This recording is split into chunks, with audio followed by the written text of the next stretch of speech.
अब दुकान वाले को क्या मालूम कि हमारी दुकानिया में भगवाने घूम रहे हैं भिखमंगा बन के है। जज साहब जो वृंदावन वाले थे वो क्यों विरक्त हो गए? पत्नी ने कहा कि अरे भाई चलो, एक एक केवट की गवाही देने के लिए भगवान गवाह बन के चले गए थे कोर्ट में। केवट ने सेठ का रुपया लौटा दिया था। रुपया लेने के बाद भी सेठ ने कोर्ट में केस कर दिया कि इस केवट ने मेरा पैसा नहीं लौटाया।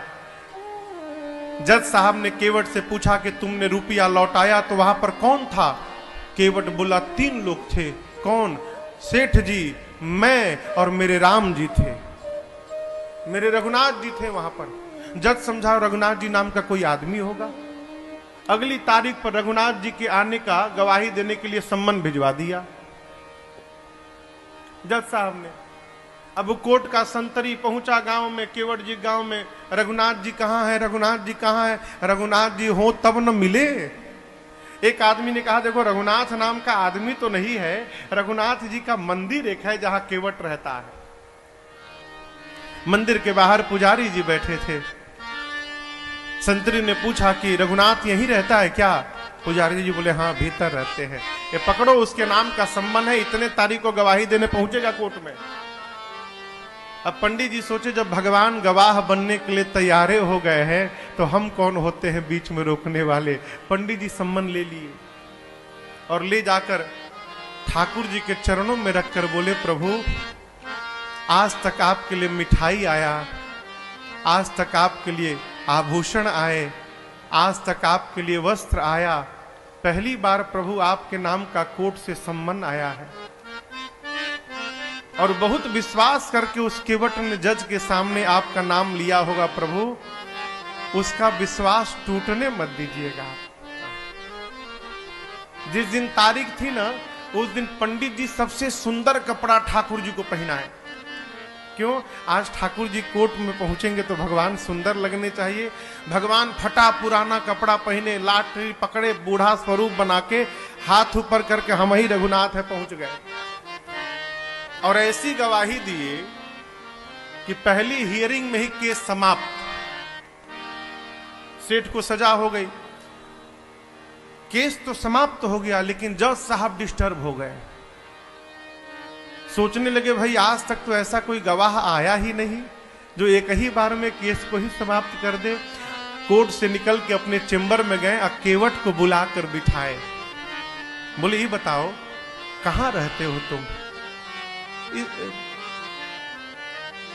रघुनाथ जी के मंदिर में मैं रहता हूं। तो जज साहब बोले कि जो रघुनाथ आए थे? बोले जी जी। तो उनको लगा कि वो मंदिर बनवाए होंगे। तो जज साहब बोले लेकिन तो गरीब लग रहे थे और लग नहीं रहा था कि वो मंदिर बनवाए होंगे। केवट ने कहा प्रभु वो मंदिर बनवाने वाले रघुनाथ जी नहीं थे, मंदिर के भीतर बैठने वाले रघुनाथ जी आए थे। जज की मत ये हरा गई हो, कांपने लगा। संतरी को बुलाकर बोला सही सही बताना तुमने किसको सम्मन दिया था? बोला सर माफ करिएगा सर, रघुनाथ नाम का आदमी नहीं मिला, रघुनाथ जी का मंदिर था, मंदिर में पुजारी जी को देके चला आया था मैं। तो जो आए थे वही पुजारी। नहीं पुजारी जी ये नहीं थे, दूसरे थे। जज को पूरी बात समझ में आ गई। घर गया और दरवाजा बंद करके जज साहब रोने लगे।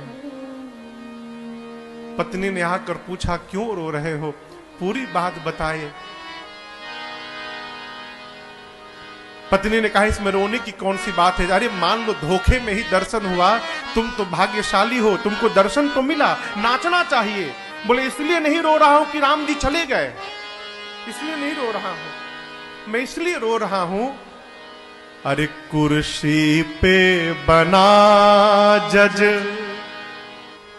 मैं बैठा रहा,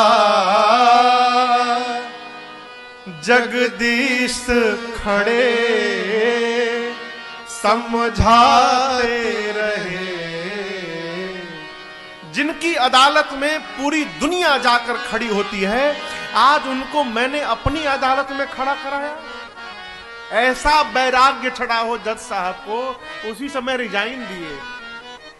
सब घर परिवार छोड़कर चले गए वृंदावन। और ऐसा कहते हैं जब तक थे कभी बैठे नहीं वृंदावन में, खड़े रहे। लोग कहते थे बैठते क्यों नहीं आप? बोले मेरी यही सजा है, मैंने भगवान को अपनी अदालत में खड़ा करा के रखा था, अब मैं भगवान के धाम में जब तक जीवित रहूंगा तब तक मैं खड़ा रहूंगा, अब मैं बैठूंगा नहीं। भगवान किसी रूप में आ सकते हैं माई बाप, आपकी आस्था वैसी होनी चाहिए।